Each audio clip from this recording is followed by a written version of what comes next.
देखो बेटा, question number 9 2024 latest सवाल है। इसमें आपको 4 फिजिकल क्वांटिटी दे रखी, torque, magnetic field, magnetic moment, permittivity of free space देखना है, नहीं वैसे ढूंढना है।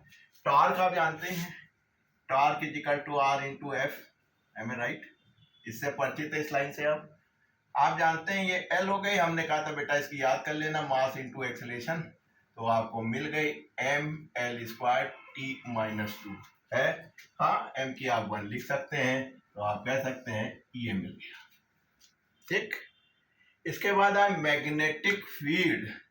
मैग्नेटिक फील्ड आप निकाल सकते हैं, किसी कंडक्टर वायर को अगर मैग्नेटिक फील्ड में रखते हैं तो उसकी लेंथ पे फोर्स लगने लगता है। एम्पियर्स लॉ, एम्पियर साहब ने बताया था, लॉरेंस साहब ने चार्ज पे फोर्स बताया था, एम्पियर साहब ने किस पे बताया था। तो ये हो गया फोर्स की M L T minus 2, current ampere हो गया, बी बताना था, ये लेंथ था, तो आपका ये हो गया बी की एम एल कुछ नहीं है, तो आप क्या कर सकते हैं, गायब कर सकते हैं, बिल्कुल गायब कर सकते हैं फोर्स, और इसको 0 कर दें, t माइनस 2 कर दें, a इनवर्स कर दें, तो ये वाला मिल गया आपका। इसको आप हटा सकते, तो आपको एक और मिल गया। नीला वाला पेन कहाँ है हमारा, ये मिला के देखते हैं, मैग्नेटिक फील्ड इससे मिल गया। अब क्या चाहिए था, मैग्नेटिक मोमेंट, ये आपका a हो गया, साफ साफ लिख दें भाई, b हो गया c। मैग्नेटिक मोमेंट किसके बराबर होता, करंट इनटू एरिया। पढ़ा था आपने कि एक रेक्टेंगल एरिया में जो मैग्नेटिक मोमेंट पैदा हो जाता है वो I इंटू ये होता है एरिया। करंट की ए ले लिया, एरिया लंबाई का स्क्वायर यानी a एल स्क्वायर, इसको चाहे 1 कर दीजिए, तो आपको मैग्नेटिक मोमेंट भी मिल गई।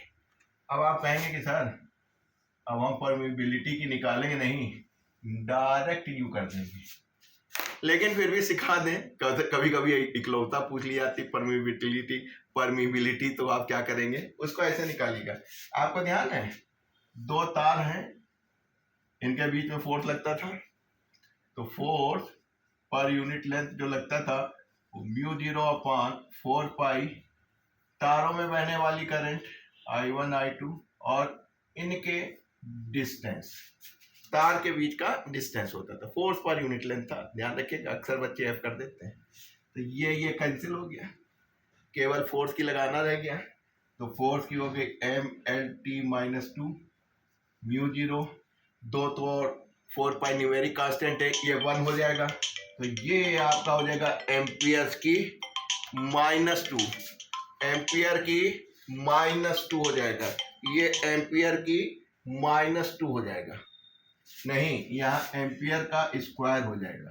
तो जब आप इसको इधर लाएंगे तो ये हो जाएगा एम एल टी -2 a -2। तो इसको ऐसे निकाला कीजिए, फोर्स पर यूनिट लेंथ से, ठीक है बेटा। तो फोर्स पर यूनिट लेंथ 2 वायरों के बीच में लगने वाला है, उससे आप निकालिए, ये आपका आई एम्पियर हो जाएगा, इसको ले आएंगे तो इनवर्स हो जाएगा। अब तो सीख गए, क्लियर।